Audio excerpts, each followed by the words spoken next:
Hey guys, back today with another skill of fatherhood video, and want to encourage you and keep you on point. I want to be repetitive, repetitive, repetitive.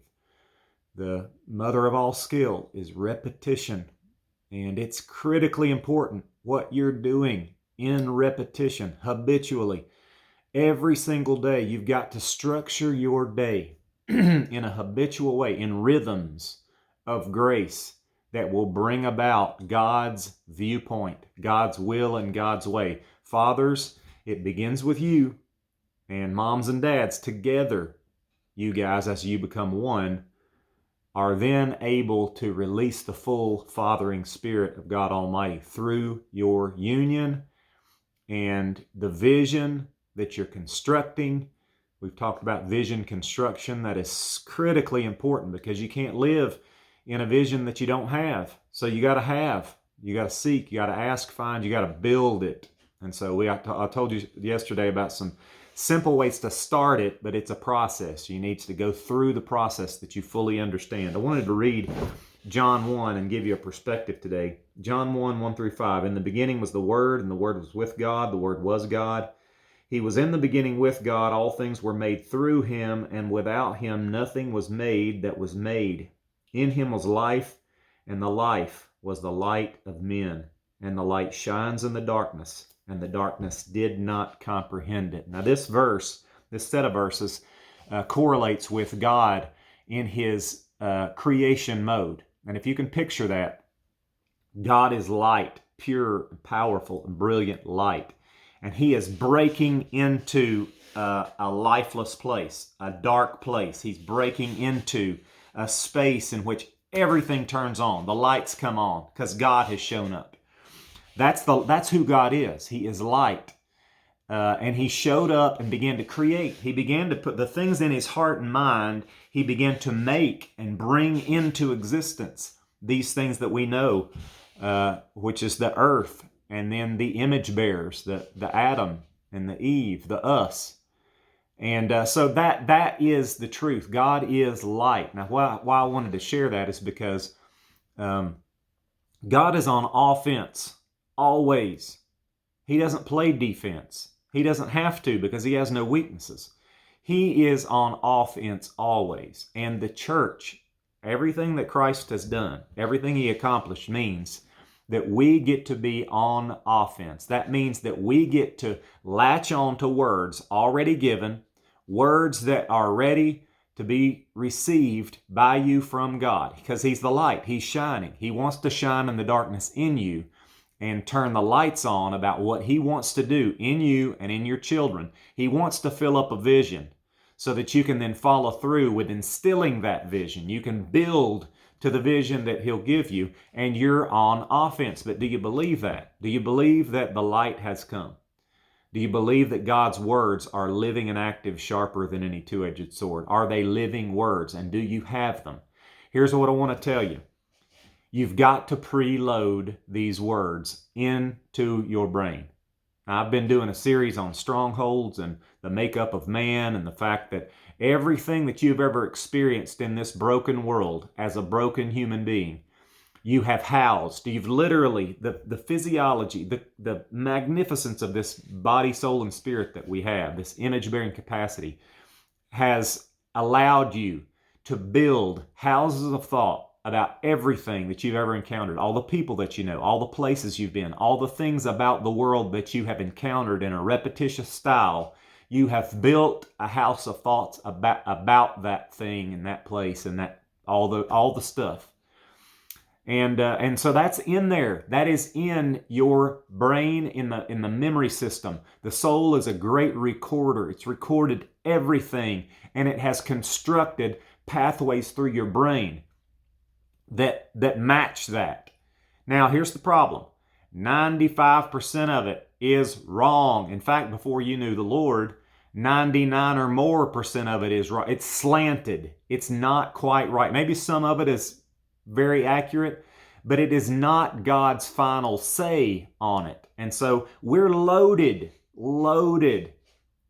with programs, things we've already been through, I already know. Been around the mountain, know that. We've got it imprinted in us, and it's dropped into the subconscious. Like I said, I've got a video on that if you'd like to watch it, understanding about strongholds. But all that stuff runs like a program. It is our past and all that we know. It's what Proverbs 3 would call our own understanding, which is not what you want to live by when you come to know the Lord. The opportunity, when you come to meet God, is that now I've got a fresh perspective, an eternal perspective that's true, eternally true.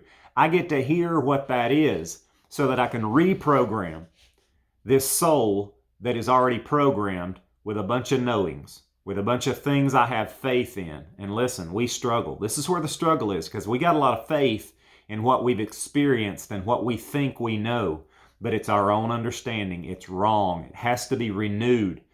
Romans 12:1 tells us, renew your mind. Well, you renew it by knowing the light as he shines. Okay, but here's what I wanted to say is that you've got to stay so fixed and focused upon what God's saying that you don't have any space to say anything else, that you don't have any space, any time. You can only say so many things in a day, and you can only do so many things in a day.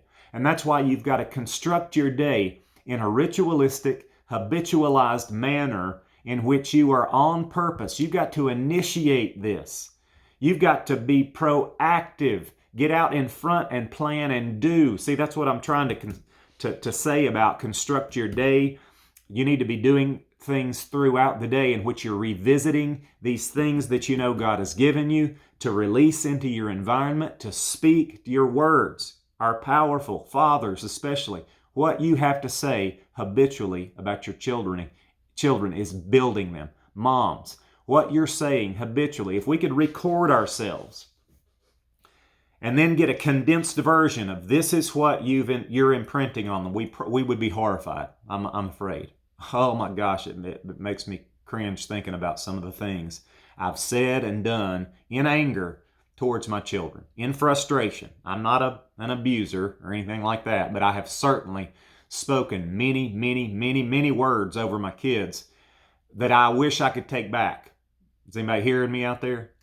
And so what you have to do is get serious about being preloaded with the vision of God and shining it in a habitual way. You know, we've got a morning routine now. We do it. We do specific things in front of the mirror as a family every day because I'm repeating something I want them to receive. I want them to keep it.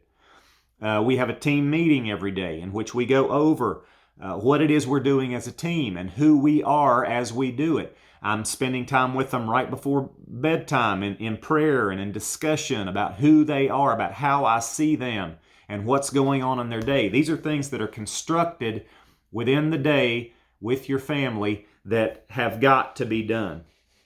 Okay, so be on offense is what I'm trying to say. All right, you've got to be on offense because if you don't, if you relax, we live with a default setting. It's the old program's going to run. It's going to run. You don't have to try. It'll just happen. And the problem with it is that in this fallen age that we're in right now, although God is redeeming, the prince of the power of the air has the default setting working for him. It's in his favor. See, so that's the current that you feel, the draw. We're prone to these other things. God says, stand up with me. I'll fill you with the energy, with the power, with the words. But you've got to get on top of this. You've got to engage. You've got to wake up. Wake up, O sleeper, and Christ will shine on you. See, there's that light again. He's come to penetrate darkness. Listen, light and darkness are not in a battle. Every time light shows up, darkness has to get out of the way. That's the way that works. Okay, so we are the light. We are God's light in the earth. He is the source of it. We are part of it. We shine as we stay in alignment and as we stay on point. Okay? Now, some of the things I wanted to share about my family is that I am learning to do this very thing. Now, I've got that partial vision that I talked about yesterday with my kids. We've got one word, one adjective that we are speaking over them. And I've been doing it religiously, habitually. It's what's coming out of my mouth when I see them. I just want to say it. I just want to say it again. I just want to keep saying it. I want to lay my hands on them and bless them with, this is who you are. I call it out of you. As your Father, my Father is fathering through me, and His words are coming from heaven through me to you, and I'm shaping you with it. Okay? So today, let me give you a little snapshot of how the day went. We got in front of our mirror this morning. We said something along the lines of, we are Team Thompson. We are on mission to get today together. God is our Father. Jesus is our Lord. And then we went around the room sharing each other's adjective. They said, Dad, you're playful. I said, Arita is patient. I said, Caleb, you're humble. Joshua, you're passionate. Abigail, you're fierce. Samuel, you're a warrior. See, that's an identity. And now I live towards them with that. So I just share it with them all the time now. That's the power of it, because you're shaping with these words. And so we go through that. We bless one another in that morning time, and then we give each other high fives. And the power of that, hey, we're in this together, high five. It's real. It's happening. We're doing this. We're behind each other. We're learning to encourage. And since I've set the temperature in that way, when the opposite comes, man, I'm quick to pick it up. As fast as those kids want to down one another, that's how fast I'm on it. No. That's the opposite of what we're about. See that? That's trained into the environment. I'm taking full responsibility for everything in my home. That means that if my kids say something wrong or come through negatively, I stop it. It's my fault. They do that because I've allowed that. The standard has been left so low for so long that the default setting has been taking over. The current of the world is pulled them too far over. And now I'm correcting, and I'm not doing it harshly.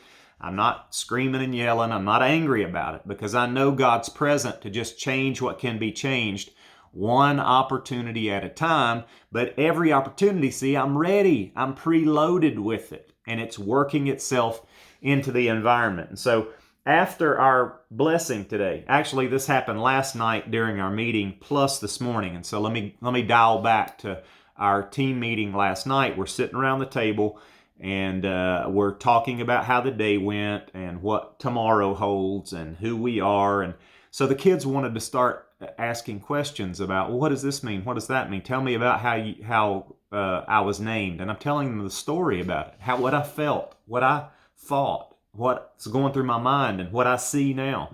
I'm expanding on this vision so they can jump into it a little bit more. And so one of the things they said was, I don't know if it was Abigail or if it was Caleb, but one of them said, what does fierce mean? Because we named Abigail Fierce.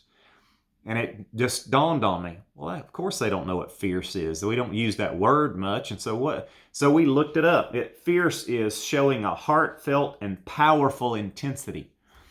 Now, let me tell you how powerful that is, because that is the thing, that's the word that I got for Abigail. And once I built that upon why we named her Abigail, which I shared yesterday, which has to do with Abigail in the Bible that married King David, and also Abigail Adams, the second president of the United States wife, the reasons behind that name that I gave her.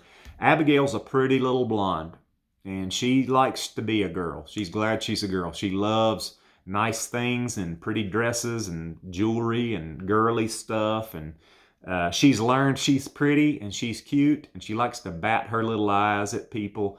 And I can see her going down this whole, oh, I'm dumb and I'm going to be pretty so everybody will do things for me. And see, that's where you've got to stop that characterization. That's what the world will invite my little pretty blonde into. This whole caricature of, oh, I'm dumb and pretty, so I'm going to act dumb and helpless so you'll do things for me. No, you won't. No. You know why? Because you're Abigail. You are a formidable woman. You are no joke. You are bringing it. That's who you are, Abigail, and you are fierce.